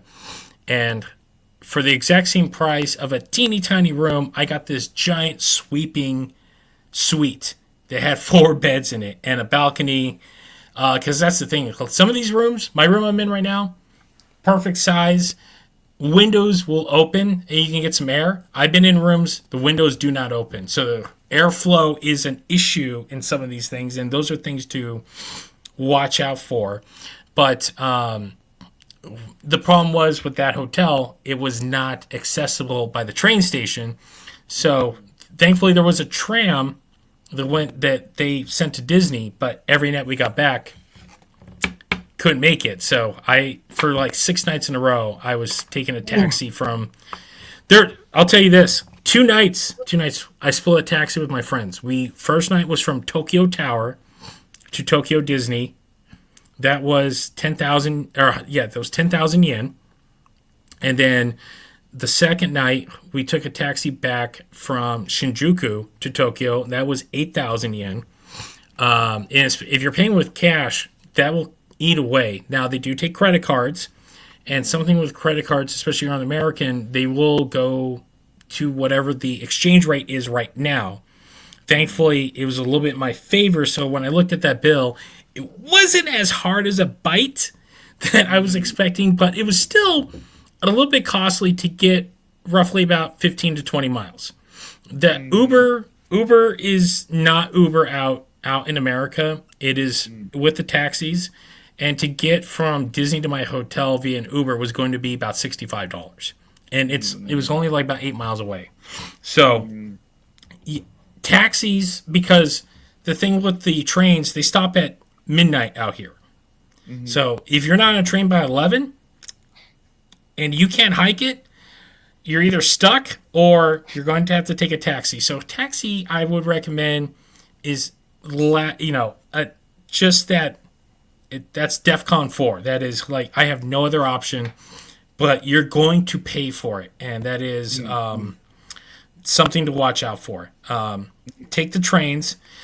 If you're taking the trains, and this is something Helmi made fun of me last time because I did not know, I was paying for my every ticket, and he's just waiting like dude, really? I'm like, yes. And I didn't know about transfers and fare adjustments. So the first two times I had to do a fare adjustment. I was trying to get through the gate, and it's telling me no. So he had to come over and show me how to work the machines. When you get to the subway stations, there will be ticket machines, and they are in English in the greater Tokyo and Osaka. Like the big cities will have in English. But tell me, what is the easier way if you're coming out here to manage this? So, if you're an Apple phone, right, you can Mm-hmm. download the Suica card on your phone, and you can load money into it, and just use your phone to tap on and off, and on and off. Or you Mm-hmm. can buy the Suica card or what's the Pasmo. Pasmo. Yes. Mm-hmm. And then what I do is, because I have an Android phone, I don't Mm-hmm. know if they have an Android version yet. Maybe they do, but I have the card. And in Japan, it's very popular for them to sell this thingy where you put it on this lanyard thingy where you can pull it out. So I Mm. do that. So every single time at the train station, I just pull it out, tap, and you know, just let it hang loose Yes. on my bag. So right now, I think about 2 years ago, you can get about Suica cards just about anywhere. But right now, I believe there's a shortage of the cards. So when you arrive, most likely there's one or two airports you're going to arrive to if you're coming directly to Tokyo. It's either going to be Haneda, and if you're in Haneda, you got it good. Haneda's so close. Hmm. Most likely you're going to come into Narita, and Narita is out in the sticks. It's a little bit of a hike. Thankfully, there's direct trains from Narita to everywhere you need to go in Tokyo. But the airport right now I have found is the only place where you can really pick up the Suica card. So when you land and get all your stuff, find one of the stations. They'll be near the subway station or the whatever train station will take you.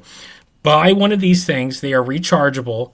They're good for 28 days. The physical card is. I'm running into an issue where I got 5 more days and this card's going to expire. Thankfully, I got a friend coming in, so he's picking me up another one. But these are the lifesavers. You can recharge them at any of the subway stations. Some people will throw, like when they get here, I've talked to people, they'll put 10,000 yen on, and that'll last them pretty well because I think an average train ride, depending where you're going, can be about 3 to 500 at times, 3 to 500 yen. The Google Maps will give you a good Hmm. idea of how much you're going to pay. This is an expense that you're going to have to factor in. I would argue that have your spending money, but would you say have a budget put aside for traveling as just to get Yeah, around the greater Tokyo? 100%. And keep in mind, and this is a very important tip, and this is something I learned a Mm-hmm. bit later on as well. When you want to take your train rides and stuff like that, make sure Mm-hmm. that you don't go for the fastest timing. The reason why I say for this, I there were times when there were two options, right? There was one option that said, "Hey, it was going to take me 52 minutes," right? Mm-hmm. And then there was another option that was going to take me 54 minutes. There was only Mm-hmm. 2 extra minutes, but the 2 extra minutes saved me $20. Because Mm-hmm. on rare occasions, you need to look at the prices because sometimes the prices can vary by a lot because sometimes they put you on an express train where you need to pay extra charges and stuff like that. Maybe for you, 2 minutes is worth the $10 or $20. For me, it's not worth it. I don't mind wasting 2 minutes to save $20, because Mm-hmm. that's money I can use towards more Godzilla stuff. So I Yeah. would say whenever you wanna go to any place, besides looking at the time and the number of transfers, you want to obviously have as less transfers as you can. You look at the Mm-hmm. prices as well. So, I'm trying to think. What else do we need that people need to know? Food. Yes. Food. What would you Yeah. recommend? Well, Helmi's taking me to some awesome places.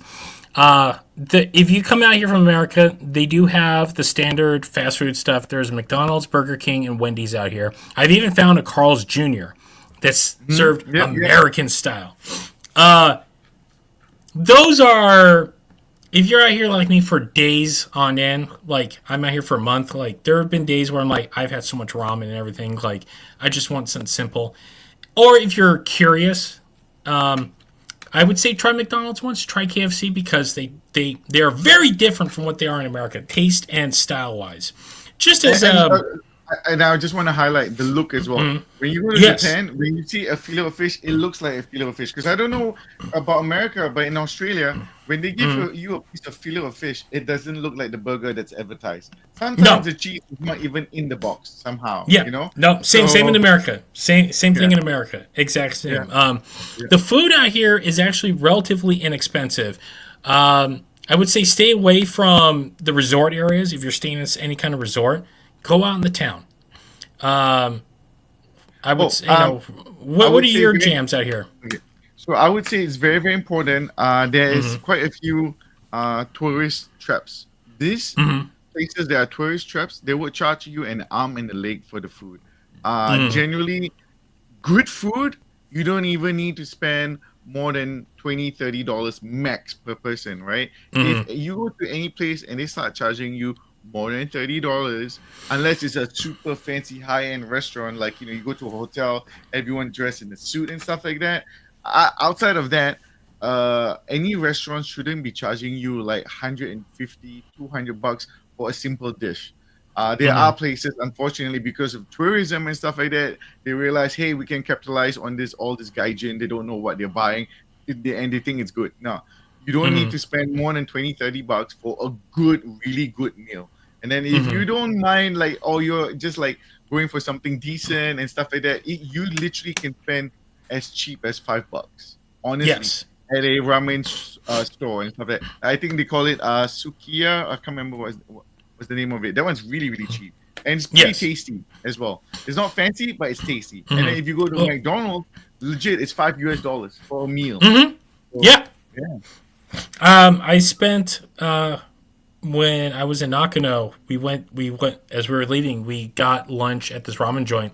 The cool thing I love about out here is that their systems are so efficient. You walk up. A lot of the restaurants, if you're not sit down, you walk up. There's a machine. And again, this is where Google Translate is your friend. You just put your yen in, and then you pick the dish you want, and they'll print a little ticket. You walk in, the maitre d will take it. You go sit down, and then 2-3 minutes later, ready to go. I think for ramen and I got a second yakisoba dish. I think I spent 800 yen. It Yeah, was there you go. very expensive, and if you're really eating on a budget, I'm telling people everyone I've told at home, and they think I'm a whack job, but if you can eat super cheap, if you just need a snack to refill at Lawson's, 7-Eleven, or Family Mart, go to the front and you'll see inside these cases like all this pre-made food. The chicken, get the chicken. It's like 209 yen, and it is the best fried chicken you'll ever have. Like I've yet to find a mediocre dish out here. If something smells good, just walk in and give it a try. Just look at the menu, as Helmi said, because some places are tourist traps. Shibuya's got a lot of them. Shinjuku has quite a few of them. You're off the you're kind of off the beaten path. Places tend to be a little more reasonable, but even sushi out here. There's what's the restaurant you took me to? The revolving sushi place. Oh yeah. Kura, I think it was Kura. Uh, Kura. Yeah. yeah, I think, and we went crazy. I think we had so many dishes. It was so like really good quality sushi. I think we spent what $30 each, and that was like a lot. Oh, if that, I think I ate about 15-20 dishes, and I think my tab with the exchange rate came out to like 1954 or something like that. It was, and I just realized the number I gave, and no, that's not no connection whatsoever. It was that my friend out in Osaka took me to I think the sushi roll, and on less than $15, what would have been $44 in LA, I ate like a king. And the sushi is so much better out here. They don't Mhm. put avocado and everything, man. Oh, there's no rolls. A lot of places do. You're in Japan. They don't Yeah, do the rolls really out here. So you're gonna get your actual proper sushi. But man, even the lower end places, the quality is so good. Like they take their cooking very seriously out here. But just try like anything you can't get at home. Try it out here. The ramen is so much better.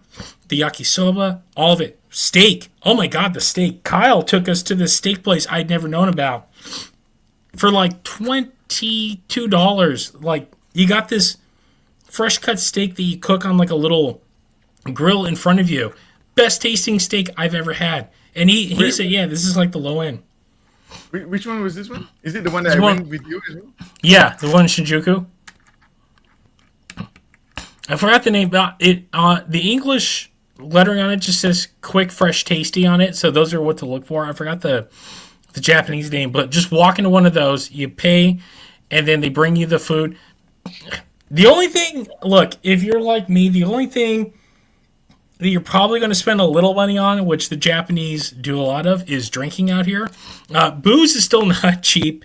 If you're of age and you want to have a couple of drinks, beer is it's still about as expensive as getting one in America, but it's everywhere. Just don't be a jackass and drink on the subway. I just saw a couple of videos last night of some unfortunate foreigners who got a little too tipsy. You'll see a lot of Japanese people coming home from after work. That has been something I have been shocked by how many people like on weekday nights are coming home just plastered. But it is a communal thing out here. So if you want to have a couple of drinks, just don't. I would say avoid Shibuya and Shinjuku. Just find some cool hole in the wall bar, or if you and your friends are in your room, go to Lawson's, because, man, you can get a tall boy of Asahi for like 250 or 60 yen. It's primo. I'm trying to think. Anything else that we need to know? I would say again, like, if you're just trying to stay in Tokyo area and stuff like that, then you don't need to get the JR pass. The JR pass is only worth it if the exchange rate is in your favor. For example, for Americans right now, it's still worth it. But for anyone outside, it's not worth it anymore because they've increased the charges so much that it doesn't make economical sense anymore. But for you guys, you're lucky. You can still use it. But again, that's only if you're planning to stay, you're planning to go places that are really, really far out. Yes. Like me this time, since I was going from Tokyo to Osaka to Fukuoka, I'm actually going to Fukushima tomorrow. The JR Pass, which is the Japan Rail Pass, that allows you to use the Shinkansen, the bullet train. If you're buying just your individual bullet train, say you got 14 days out here, and you're like, I want to take 2 days, go to Osaka, you're going to pay upwards, even in American standards, for a one-way ticket. It's like $180 to almost $200 for a one-way ticket. The bullet train is not cheap. Now, the Japan Rail Pass offers blocks that you can buy ahead of time. You can just Google Japan Rail Pass. There's, I think it's the first site that comes up. That's where I bought mine ahead of time.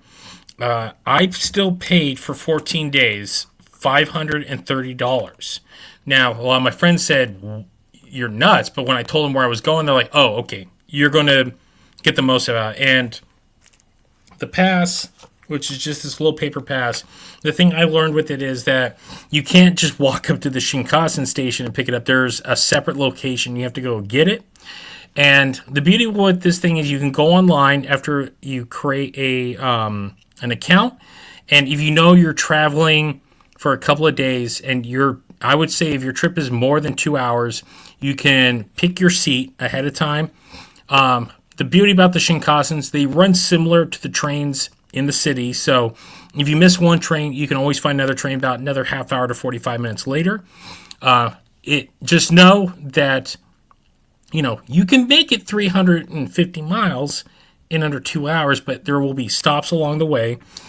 Just pay attention to those. But it does allow you to see a lot of the rest of the country. Like, I wouldn't have been able to go to Fukuoka if I didn't have it. I bought a 14-day pass. And the beauty about with this is that the way the subway system out here works, there's ones run by the local municipality, and then there's ones run by JR. This will also allow you to use those JR lines. You can't use them on all of them, but it saved me a lot of money in Osaka because a lot of the loops and stuff around there were run by JR. So you do get your money's worth. If you're traveling anywhere, I would say it's like a Disneyland pass.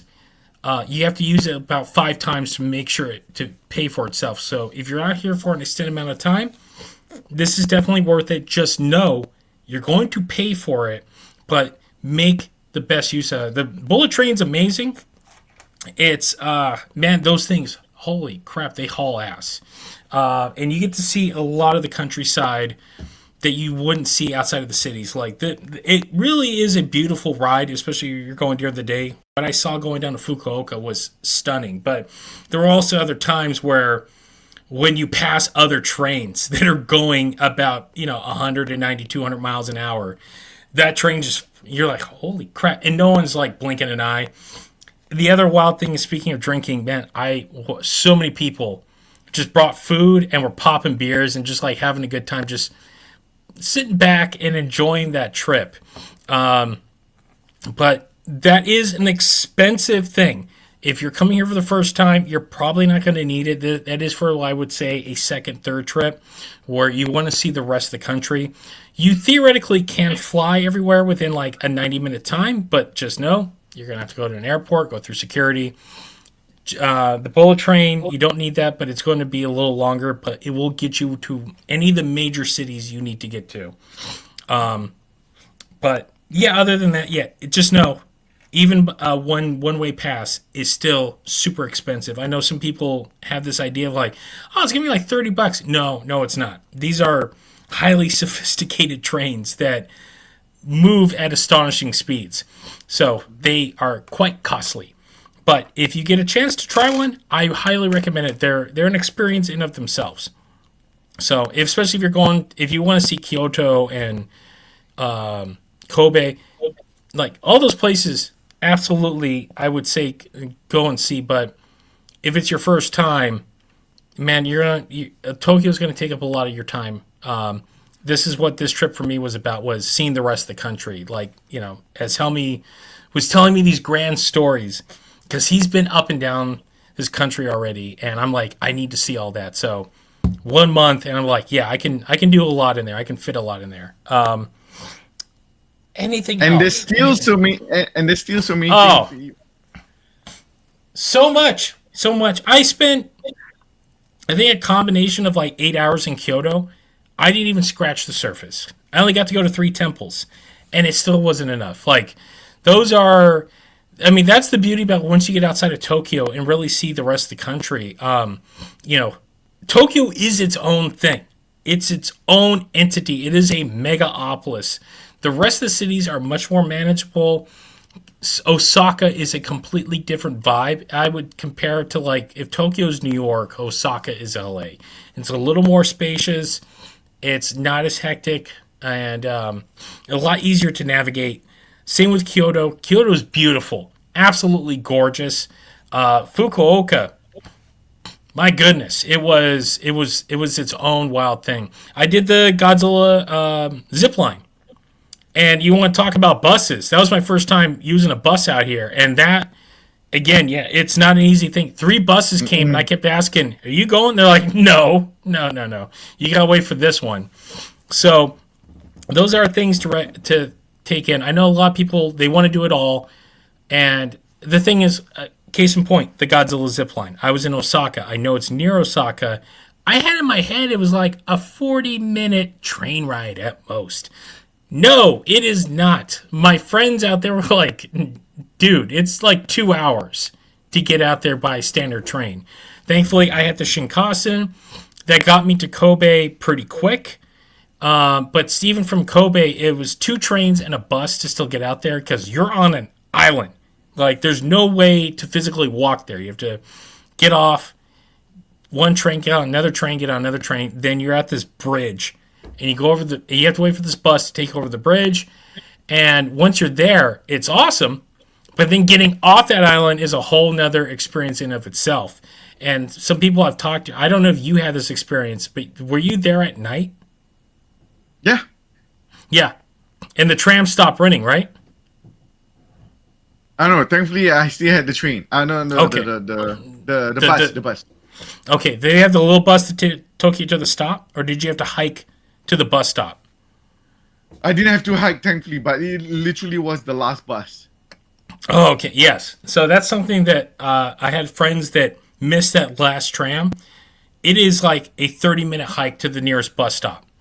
And these are things that you don't realize once until you get there that you're like, oh, okay, this is what people are we're talking about. Similar, but not as bad of going out to Siabin. I would recommend if you come out, make the trek out to Siabin to go to the Godzilla ride. It's fairly inexpensive. It's a little theme park. It's very Knott's Berry's Farm-ish for those here in America. It's Weekday. old, but do what? Do it on a weekday. Weekday, 1,000%. Last year we went on a Tuesday, zero, like no wait time whatsoever. My buddy had an aneurysm. He's like, I've never seen that ever. Like we walked on 7 times. Like the every time we got after the third time, the ride operator is like, okay, yeah, I already did the whole thing. Just go on in. But it's like $30 American to get in. The Ultraman ride is in the beginning of the day, runs till about 12:31, and then after about 2 o'clock till closing, the Godzilla ride goes. It is so worth it. It's a little out of the way. It's like 4 trains, and you can get lost.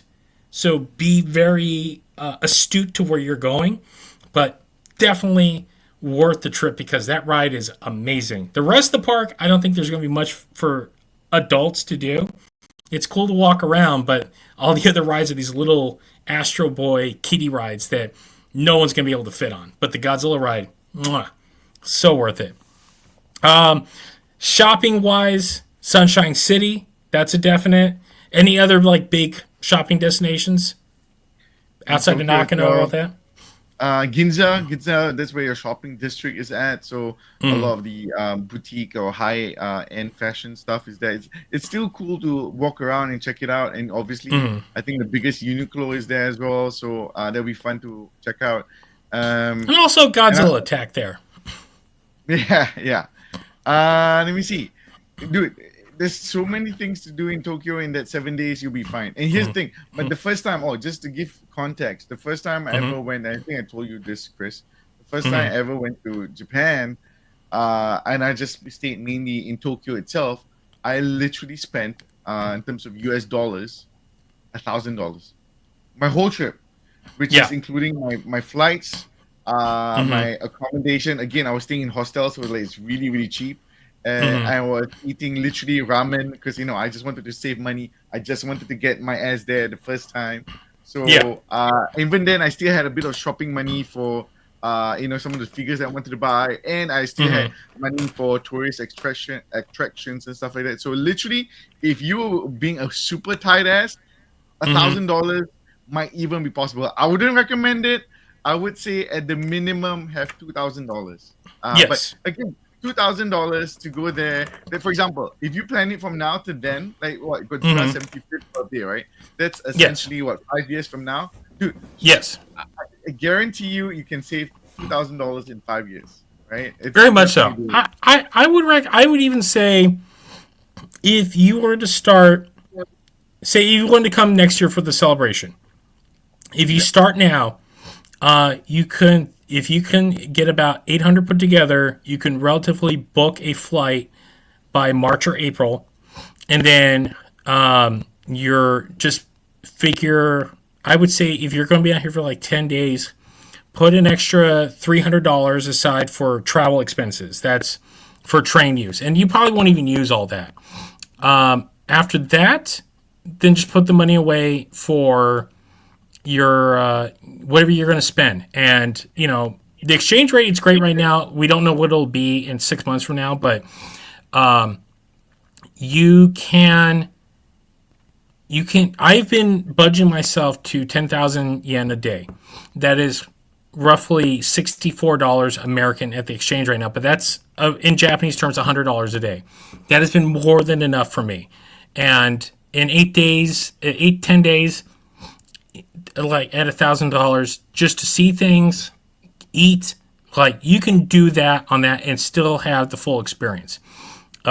The beauty is once you're here, things are relatively inexpensive and it's very doable. And that's why I wanted to do this episode to really show people like, yes, getting there is going to be the biggest hurdle. But once you're here, you can do so much, see so much, and really almost spend next to nothing.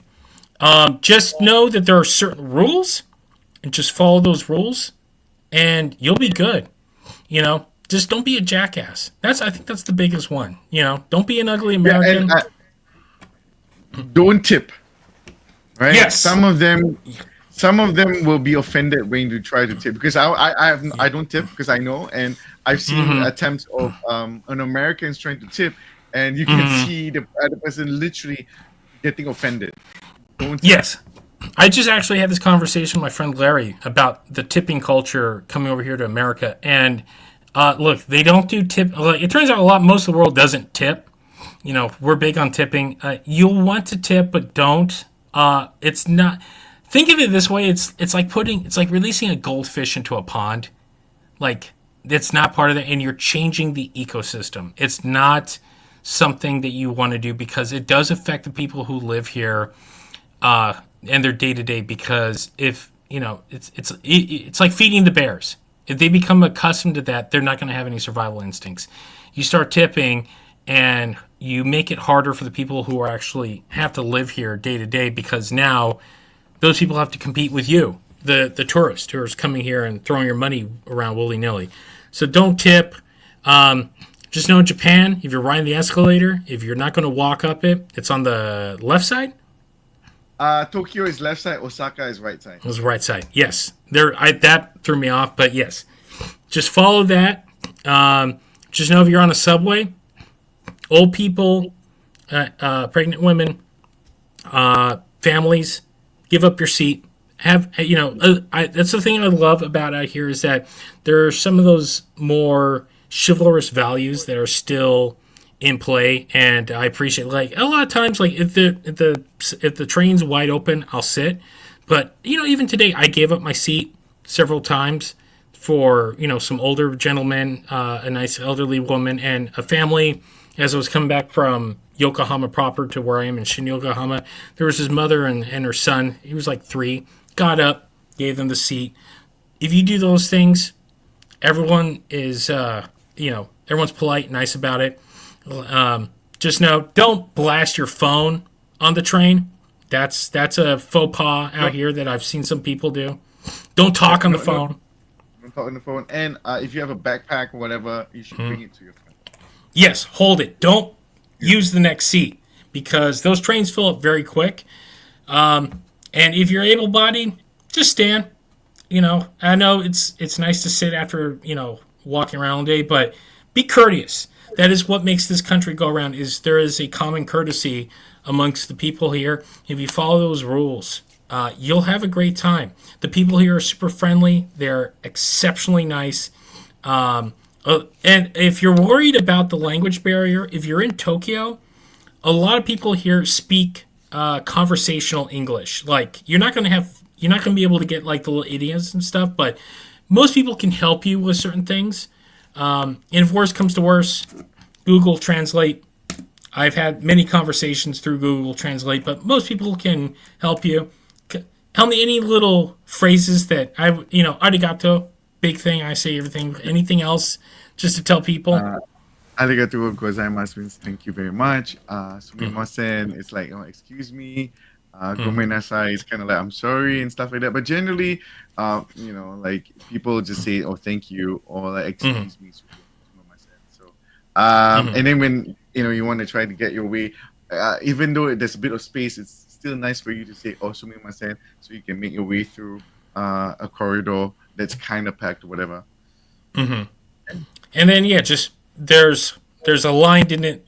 When you're walking through, you'll see it. There's a ebb and flow. There's a north and a south. You just kind of stay the lanes. You can't do it every time, but it's well worth. Yeah.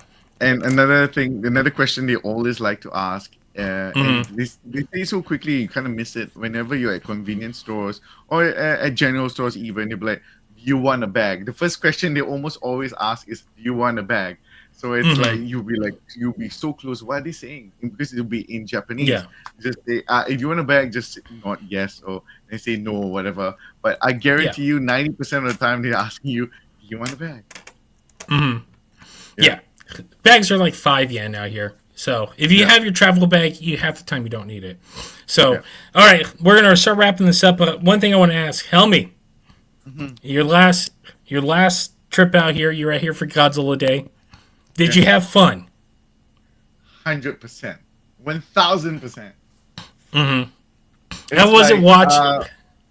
it's the this vibe that you get, hanging out with all these Godzilla fans, even though they may be Japanese, they don't speak the language, but the excitement that was there. And here's the thing, I guarantee you, at least the past few years, since I've been going there, I've been seeing a lot more, as they call it, gaijin, which is like foreigners and stuff like that. So it's like, and every single person I've met has been really friendly and nice to talk to. So it's like, you see someone kind of foreign looking and you feel a bit out of place at this event, you could just say hi. It's like, hey, are you here for Godzilla Fest as well? And more often than not, they are. And it's really nice to make new friends and stuff like that. And I had a blast. I had a blast.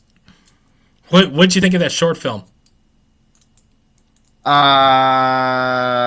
You mean the live action suit one? Yes. I freaking loved it. I lost my bit quite a few times. Although I'll be honest, I think I kind of prefer the one last year a little bit more. Yeah. But I still had a lot of fun. And when, to see the crowd reactions, that was a big part of the fun as well. So I really loved it. I'm glad they're releasing it on Blu-ray, all the parts. So I'm definitely gonna get that one as well. All right. And then what was your big buy this time? Shoot. Bye. Because last time I was out, this guy walked away with so much. I know you walked away with something. But here's the thing. I was a very good kid this time around. I don't think I bought anything super expensive. I mean, most of the stuff with the t-shirts and stuff like that, I didn't even get any collectibles. I did get a couple of the Godzilla bowls, the one where, bowl, and then on top of it, there's a Godzilla figure, Godzilla chopsticks, Godzilla, I think, dishware and stuff like that. So, thankfully, I didn't buy anything too expensive this time around. All right. It's not like you asked me, when's the next time you're coming back out? So, I know you'll be back out in probably another 6 months or so, right? I haven't. Okay, I'll be honest. This next year might be the first year where I don't know when I'm going to Japan again. I know I will. I just don't know when. Right? Wow. Mainly because I got a lot of traveling I'm planning to do next year. I'm planning obviously to go to Texas. I'll be seeing you in Texas. I'll be going to obviously G-Fest, Chicago. My parents really want to go to the Grand Canyon, so I'll be checking that one out. Los Angeles, obviously, LA, Las Vegas.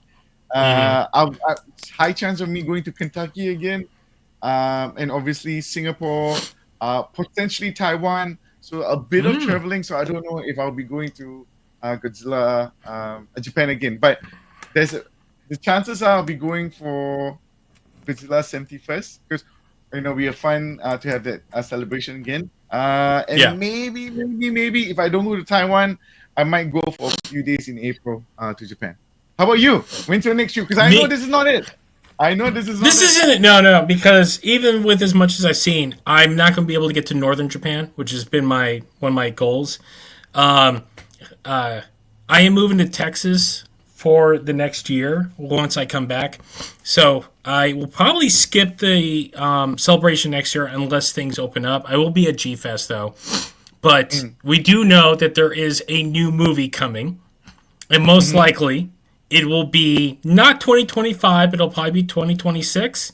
So that is when I'm realistically looking at coming back for maybe a 2-week jaunt. If I'm doing anything on 10 hours on a plane, I got to do more than a week here to really make it worth my time. So that next trip, I will be looking. Yeah, I have a question for you. Because yes. When it comes to Japanese movies, their turnaround time can be really, really quick. What if it comes out next year? Are you going to make the track? If it comes out next year, I will. Then I might break my rule of coming out for less than a week. But I don't foresee it coming out that quick Knowing Okay. Yamazaki, he's going to take his time, and I think Toho has learned a lesson of let's not do what we did in the 90s and early 2000s and just crank these things out. We don't know what Yamazaki has. We don't even know if it's an actual sequel to Minus One. This might be something completely new. My hope against hope is that he's going to do a proper versus movie. Because if you've seen the ride, he can do that with the work, the effects he has at his disposal. It's a matter of what does he have cooked up, but I will happily come out for that movie. I doubt it's going to be next November. Most likely it'll be November 2026. That is when I will realistically plot to come back and then see Sapporo and Hokkaido and all that fun stuff that I have yet to really get. Plus, you still need to check out Sakaminato, man. That's where all the yokai stuff is at. You know? I know. Even, I thought I had plenty of time with the 8 days in Osaka, and it turns out no. Thankfully, my shout out to my friends Kazuki and Larry out there. They showed me a really good time. Shout out to Frank for showing me around Fukuoka. But I blinked, and before I knew it, I was out of Osaka already. I'm like, I can't believe that 8 days went by just like that. That is the thing when you're out here, like, that first trip was a blur. It's still a blur to me because I was so sleep deprived. And here's a little. I've told this to people. We'll wrap this up with this. So I think it was the second day you and I went out. Oh no, it was the first day because we did the Fist of the North Star exhibit. So first thing I properly ate in Japan after outside of snacking on some popcorn and stuff was the yakisoba we had there, overlooking, Tokyo, which was a beautiful thing. Then we did Nakano. Had a burger there just to snack and carb load. Then you took me to this. I'm going to try to get out there while I'm back in Tokyo proper. This fish place that was in Roppongi. That my god, I still wake up thinking about it. Delicious. Then we went to Akihabara, and in Akihabara, you took me to this little off the beaten path restaurant. What was the dish that they served there? It was the egg dish. Yeah, it's a lot of the egg dishes and stuff like that. Yeah, I forgot the name, but it was like the first American size dish I saw.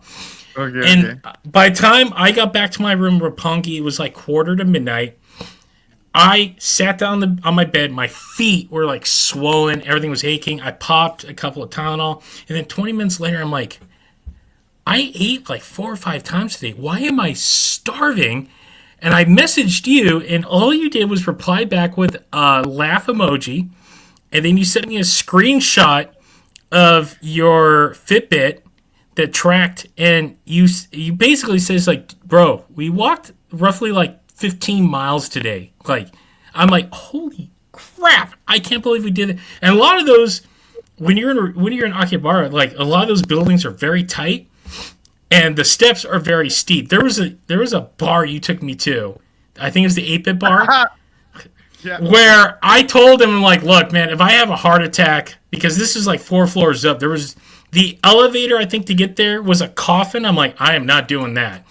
No. That was not the one. That one did not even have an elevator. Your only way out. Oh yes, it's the stairs. That one. Yeah, no, I think it was at Super Potato, the game store you took me to. Yeah, that one had a coffin of an elevator. So very steep steps, and I am, and I at that point was almost 50, 60 pounds heavier than I am now, and I felt in Ghostbusters when they have to hike up. What floor are we at? 30th. All right, tell me when we're going to get to the 70th because I'm going to puke. That is how much I expended that day. And when you showed me how far we walked, I'm like, I can't believe I just did that. No wonder I'm starving because I burned off so many calories.